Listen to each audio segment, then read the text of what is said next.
paz do Senhor, meus irmãos, estamos iniciando mais um trimestre da EBD e podemos dizer que até aqui nos ajudou o Senhor. Gostaria de aproveitar a oportunidade e desejar a todos os irmãos da classe Abraão Digital um 2025 abençoado com Cristo. Neste trimestre, nós estamos estudando em defesa da fé cristã. Nunca, irmãos, vivemos dias em que nós cristãos precisamos estar preparados para defender a nossa fé. E nós estamos estudando, e nas lições que nós estamos estudando, nós estamos vendo que isso não é uma realidade dos dias de hoje somente, mas existia isso desde a época dos discípulos, e hoje ela se apresenta com uma nova roupagem, com uma nova aparência, né, irmãos? Na lição de hoje nós vamos falar sobre a encarnação do Verbo. Diz que o Verbo se fez carne e habitou entre nós, e vimos a sua glória, como a glória do unigênito do Pai, cheio de graça e de verdade. Esse texto está escrito em João 1,14. E é interessante que aqui, irmãos, o verbo no grego é logos, né? E quer dizer palavra, razão. E quando a expressão verbo é usada na Bíblia, ela é usada principalmente no texto de João para falar sobre a divindade de Jesus. Mas a nossa lição está baseada em João 1,14 para falar sobre a humanidade de Jesus, ou seja, a existência de Jesus na forma humana, na forma corpórea, né? E aqui o texto fala, né, que o Verbo se fez carne e habitou entre nós. E para nós entendermos, né, este versículo, nós precisamos também lembrar do versículo 1 de João, capítulo 1, que diz: no princípio era o Verbo, e o Verbo estava com Deus, e o Verbo era Deus. Jesus, né, que é Deus, ele se faz carne, ele é a encarnação desse Verbo. E é interessante que João coloca ele como Verbo, porque se nós pararmos para avaliar, a Bíblia como um todo, a Bíblia é a inerrante palavra do Senhor, ela, irmãos, de Gênesis a Apocalipse, ela fala sobre Jesus. No Antigo Testamento é dada a promessa do Salvador, a promessa daquele que viria nos resgatar, perdoar os nossos pecados. E no Novo Testamento nós vemos o cumprimento desta promessa com o nascimento de Jesus, né? Por isso nós podemos afirmar que Jesus é a própria palavra em ação.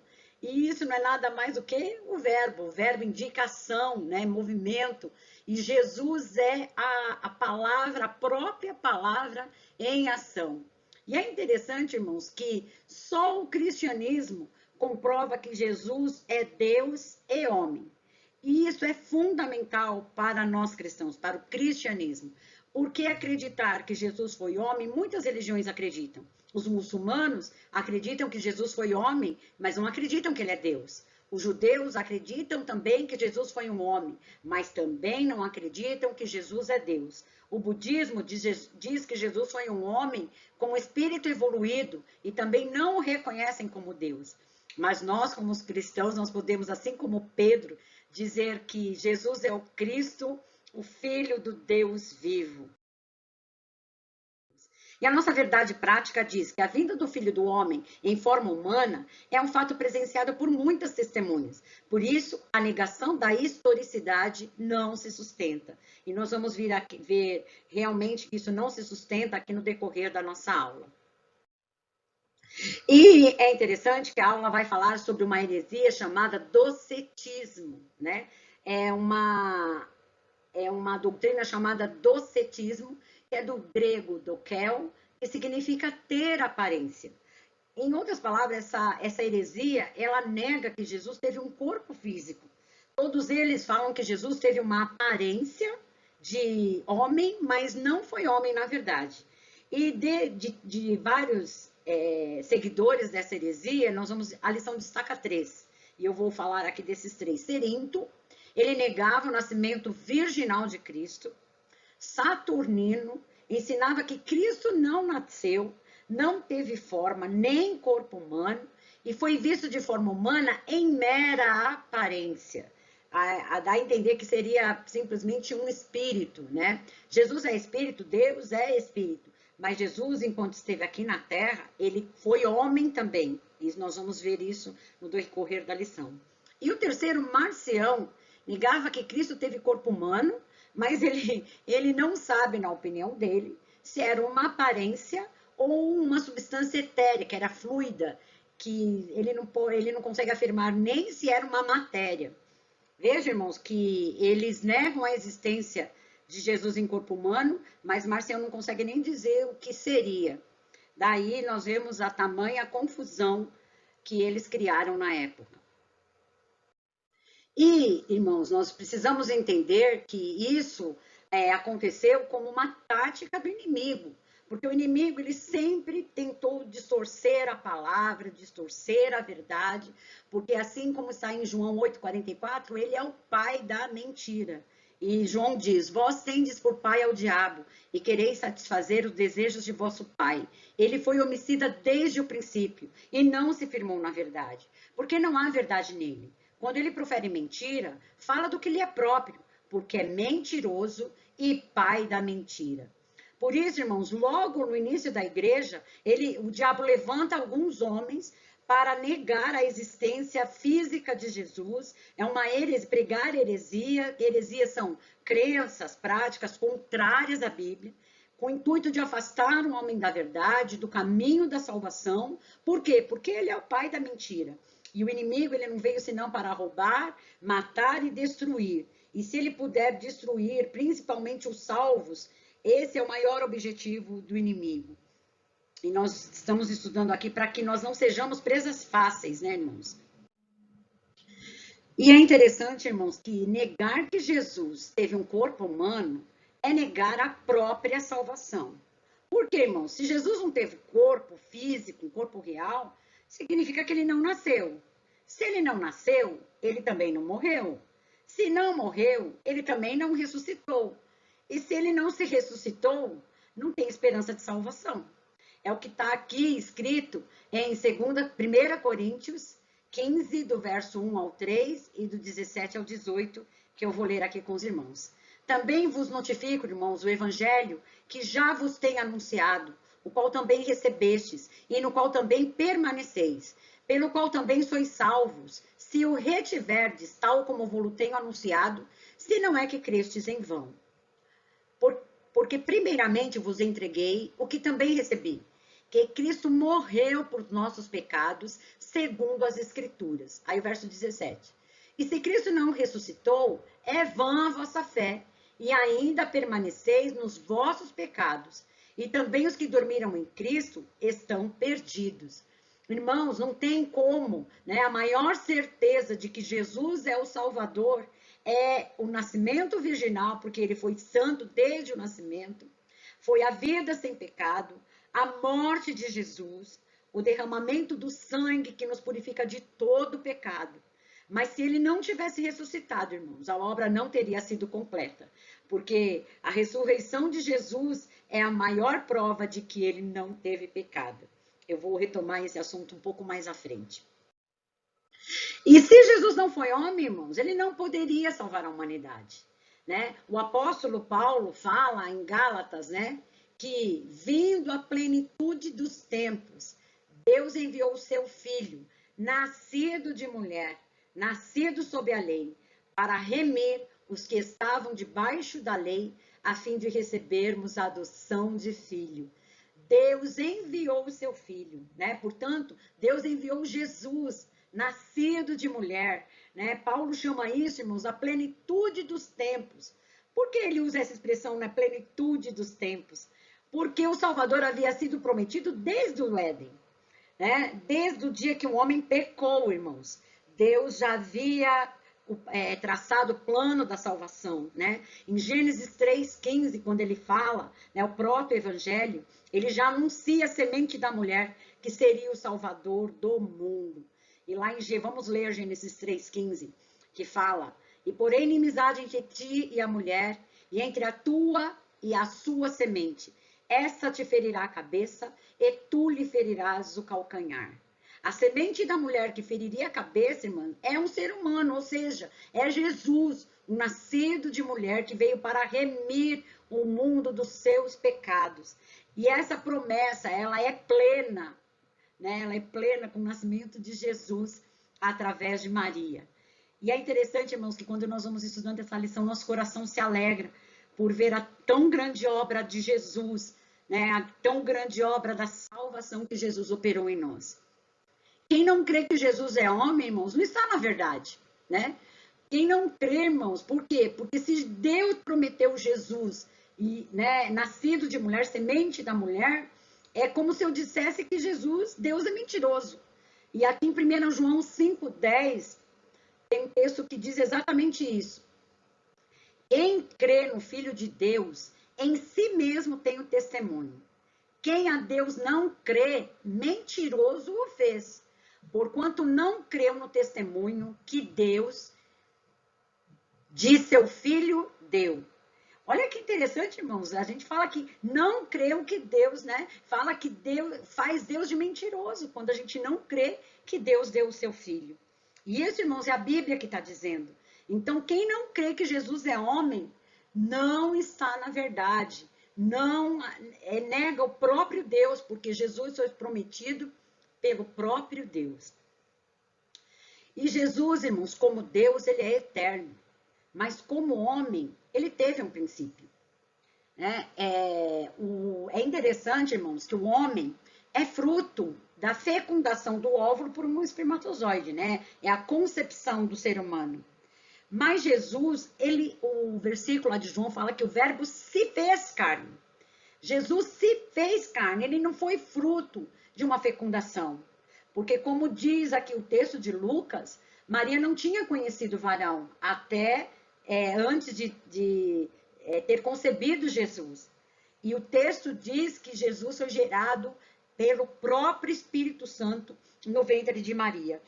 Vamos ler. E isso foi necessário, irmãos, porque todo homem, ele é eterno, sim, mas o homem tem um princípio. Somente Deus é de eternidade a eternidade, glórias a Deus. Mas o homem, ele tem um início, que é a concepção. E Jesus, como homem, ele também teve um início como homem, irmãos. Porque como Deus, ele é eterno. Vamos ler aqui o Lucas 1, 34 e 35. E disse Maria ao anjo, como se fará isto, visto que não conheço homem algum? E respondendo o anjo, disse-lhe, descerá sobre ti o Espírito Santo, e a virtude do Altíssimo te cobrirá com a sua sombra. E por isso também o santo que de ti há de nascer será chamado Filho de Deus. Oh, glórias a Deus! O verbo se fez carne, né? Ele não teve a ação humana para nascer. Jesus foi concebido pelo próprio Espírito Santo no ventre de Maria. Glórias a Deus, né? Mas Adão e Eva, irmãos, também foram criados diretamente por Deus, não foi, irmãos? Adão e Eva, eles foram também criados em santidade, mas não permaneceram em santidade. Por isso, irmãos, a descendência de Adão já não era a imagem e semelhança de Deus. Vamos ler aqui Gênesis 5:1, do 1 ao 3. Este é o livro das gerações de Adão. No dia em que Deus criou o homem, à semelhança de Deus o fez. Então, Adão foi criado à semelhança de Deus. Homem e mulher os criou e os abençoou e chamou seu nome Adão no dia em que foram criados. E Adão viveu 130 anos e gerou um filho à sua imagem, ou seja, a imagem de Adão, conforme a sua imagem, e pôs-lhe o nome de Sete. Então, irmãos, a descendência de Adão já não é mais imagem e semelhança de Deus, né? O homem mantém alguma semelhança, sim, mas o pecado degenerou o homem. É por isso, irmãos, que o homem tem que ser gerado de novo pelo Espírito Santo. Por isso que um dos efeitos da salvação é a regeneração, onde nós somos gerados de novo à imagem de Deus. Glórias a Deus.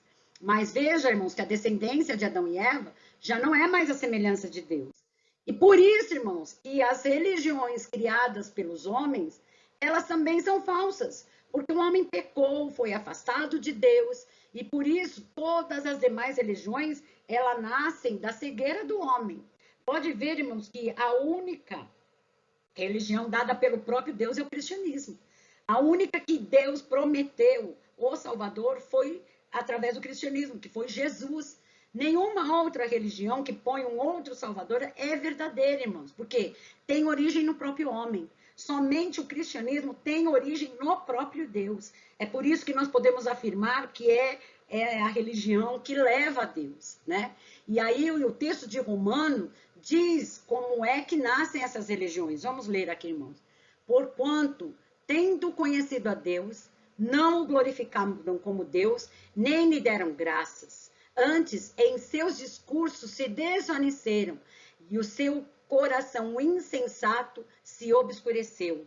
Dizendo-se sábios, tornaram-se loucos, e mudaram a glória do Deus incorruptível em semelhança da imagem de homem corruptível, e de aves, e de quadrúpedes, e de répteis. Então, irmãos, aqui o texto fala que é coração insensato, né? Um coração que se obscureceu, né? Querendo ser sábios, tornaram-se loucos. Então, irmãos, impossível um homem pecador, né, degenerado, criar um modo de ele mesmo se religar a Deus. É somente através de Jesus. Glórias a Deus. E nós queremos enfatizar, irmãos, que mesmo sendo 100% homem, Jesus não deixou de ser Deus, né? Jesus, ele foi gerado pelo próprio Deus, né? E ao contrário, irmãos, de Adão, Adão já nasceu adulto, né, irmãos? Adão já foi criado adulto. Ele não viveu todas as fases, mas Jesus viveu todas as fases da vida do ser humano. Jesus foi bebê, Jesus foi criança, Jesus foi adolescente, Jesus foi jovem e Jesus foi adulto e passou por todas essas fases sem pecado. Por isso, Jesus é o Salvador e o nosso exemplo. Jesus é o homem perfeito que nunca pecou. E é por isso, irmãos, que Jesus precisava ser homem, para provar que o homem poderia vencer o pecado, teria condições de vencer o pecado. E Jesus provou isso, porque sendo homem, ele viveu todas as fases humanas e não pecou, né? A Bíblia fala aqui em 2 Coríntios 5:21, que aquele que não conheceu o pecado, se fez pecados por nós, para que nele fôssemos feitos justiça de Deus. Glórias a Deus. E qual é a maior prova, irmãos, de que Jesus não pecou? A ressurreição. Porque a Bíblia fala que o salário do pecado é a morte. E se Jesus tivesse pecado, irmãos, a morte o teria assegurado. Mas ele ressuscitou. O nosso Jesus está vivo. E isso é a maior prova de que Jesus não pecou. Então, irmãos, nós podemos defender que Jesus foi 100% homem, mas ele nunca deixou de ser Deus. A única diferença, irmãos, é que enquanto homem, ele não usou os seus atributos de Deus. Porque o texto aqui de Filipenses 2, do 5 ao 8, né, fala que ele não teve usurpação ser igual a Deus, mas ele se fez servo, tomou a forma semelhante dos homens. Vamos ler esse texto, irmãos. De sorte que haja em vós o mesmo sentimento que houve em Cristo Jesus, que sendo em forma de Deus, não teve por usurpação ser igual a Deus, mas esvaziou-se a si mesmo, tomando a forma de servo, fazendo-se semelhante aos homens, e achado na forma de homem. Mais uma prova de que Jesus se fez homem. Humilhou-se a si mesmo, sendo obediente até a morte, e morte de cruz. Glórias a Deus. Jesus, enquanto homem, irmãos, ele nunca usou os atributos de Deus, porque ele tomou a serva de homem, ele se achou, né, tomou a forma de servo, e mesmo, meus irmãos, na cruz, ele não usou seus atributos de Deus. Mas hoje ele está à destra de Deus, e logo depois de que Jesus ressuscita, ele brada, né? É-me dado todo o poder nos céus e na terra. E ele retoma os atributos de Deus, né? Glórias a Deus, irmãos. Então, nós podemos defender. E é importante, irmãos, nós termos isso em mente, que Jesus, ele nunca deixou de ser Deus, né? E é por isso, irmãos, que Jesus é o homem, né, perfeito. E ele nunca também, irmãos, deixou de ser Deus, e isso está aqui revelado, foi revelado a Pedro, né, no texto aqui de Mateus 16, 13 a 17, quando Jesus os leva para Cesareia de Filipe, né, e pergunta, né, que dizem os homens que eu sou, né? Vamos ler esse texto. E chegando Jesus às partes de Cesareia de Filipe, interrogou os seus discípulos dizendo, que dizem os homens ser o filho do homem? E eles disseram, uns João Batista, outros Elias, outros Jeremias, ou um dos profetas. Disse-lhes ele, e vós, quem dizeis que eu sou? E Simão Pedro respondendo disse, tu és o Cristo, o Filho do Deus vivo. E Jesus respondendo disse-lhe, bem-aventurado és tu, Simão Barjonas, porque tu não revelou a carne e o sangue, mas meu Pai que estás nos céus. Glórias a Deus. Interessante, irmãos, que Cesareia de Filipe era um centro idolátrico na época. E, né, era um centro idolátrico de Israel. Né? Em Cesareia haviam muitos templos de deuses gregos, porque muitos gentios moravam ali. E é interessante que Jesus leva os discípulos exatamente para um lugar de idolatria para revelar que ele era o Cristo, Filho do Deus vivo. Né? Por quê, irmãos? Porque onde existia na época várias religiões, né? Nessa multiplicidade de religiões, é que Deus revela que ele é o único Salvador, o Cristo, Filho de Deus vivo. Para que nós também, enquanto igrejas, irmãos, pudéssemos aqui estar vivendo no mundo hoje que tem tantas religiões, inúmeras religiões, nós continuemos a proclamar que Jesus é o Cristo, o Filho do Deus vivo. Então, irmãos, por todos esses versículos que nós vemos aqui, nós temos, a Bíblia é muito clara quanto à existência física, humana de Jesus. Mas, eu não sei vocês, mas eu já tive oportunidade de pregar o evangelho a um amigo do trabalho, que ele virou para mim e falou assim, olha, não adianta vir me falar de Bíblia, porque eu não creio na Bíblia. Então, quando você for evangelizar, lógico, nós vamos defender a Bíblia, a inerrável palavra de Deus, foi escrita por inúmeros pessoas diferentes, em anos completamente, em períodos diferentes, né? E ela não se contradiz, né?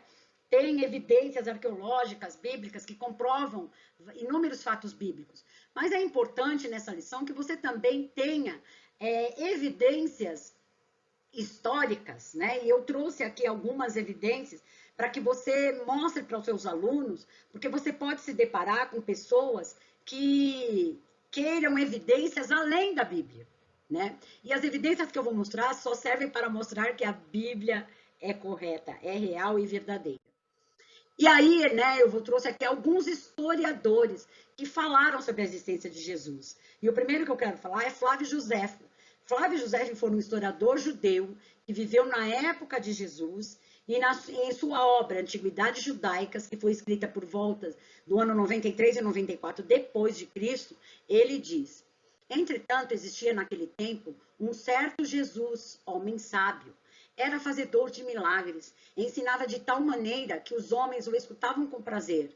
Era o Cristo, e quando Pilatos o condenou a ser crucificado, esses que o amavam não o abandonaram, e ele lhes apareceu no terceiro dia. Olha, irmãos, que coisa maravilhosa. Um historiador fala de Jesus, dos seus milagres, fala da crucificação, mas já fala da ressurreição. Glórias a Deus, um historiador. Cornélio Tácito, também um historiador romano, que viveu da época de 56 a 120 depois de Cristo, né? Ele foi considerado um dos maiores historiadores da antiguidade, e na sua obra Anais de Roma Imperial, escrito por volta do ano 116 depois de Cristo, ele menciona a perseguição dos cristãos sob o imperador Nero e faz referência a Jesus chamando-o de Cristo. E nessa obra ele escreve: Nero infligiu as torturas mais refinadas a esses homens que, sob o nome comum de cristãos, eram já marcados pela merecida das infâmias. O nome dele se originava de Cristo, que, sob o reinado de Tibério, havia sofrido a pena de morte por um decreto do procurador Pôncio Pilatos. Então, um outro historiador, este agora romano, também faz o registro de Cristo e de sua crucificação. Plínio, né, também foi um procônsul em Jerusalém, que ele escreveu uma carta por imperador Trajano, né, que essa obra chama Cartas do Governador da Bitínia, e ele relatou que maldizer Cristo, um verdadeiro cristão não fará jamais. Cantam os cristãos hino a Cristo como a um Deus. Glórias a Deus, irmãos. pessoas não cristãos confirmando a existência de Jesus. Suetônio, também um historiador romano que viveu de 70 a 130 depois de Cristo, escreveu um trecho do livro da obra Os 12 Césares, mais precisamente no capítulo 25, ele invoca o imperador Tibério. Expulsou de Roma os judeus que, instigados por um tal Christus, né, provocara frequentes tumultos. Então, irmãos, aqui também um historiador romano atestando a existência de Cristo. Glórias a Deus. Só comprovando que a Bíblia já diz, né, irmãos? E aí também, irmãos, tem evidências arqueológicas, né, que comprovam a veracidade da Bíblia, que falam de Jesus. E aí tem uma urna de Tiago. Essa, irmãos, era como se fosse um ossário, né, onde guardavam os ossos daqueles que morriam antigamente. A primeira prova arqueológica da existência de Jesus Cristo é uma urna de calcário que era usada à época para depositar os ossos na cidade de Jerusalém. O ossuário data aproximadamente 63 depois de Cristo. E nele está escrito: Tiago, filho de José e irmão de Jesus. Oh, glórias a Deus, irmãos. A arqueologia também prova a existência física de Jesus. Para os estudiosos no assunto, o ossuário trata realmente de Tiago, que era o irmão de Jesus Cristo. Glórias a Deus. E também, irmãos, um grande achado são os pergaminhos sagrados, né, que trata também da existência de Jesus Cristo na Terra. Eles são os pergaminhos do Mar Morto. Eles foram encontrados em Israel na década de 1940. Os pergaminhos e papiros foram datados através da técnica do carbono 14, confirmam que se trata da época de Jesus Cristo e referem em vários pontos ao mestre da justiça. Glórias a Deus por isso, irmãos. E o mais importante, irmãos, do que todas essas, além da Bíblia, irmãos, que confirma a existência de Jesus, nós cristãos cremos que a Bíblia é a palavra de Deus. E nós somos bem-aventurados por isso. Porque Mateus diz que bem-aventurados nós que não vimos e cremos, né, irmãos? E que você possa continuar crendo que Jesus é o único Salvador. Deus te abençoe.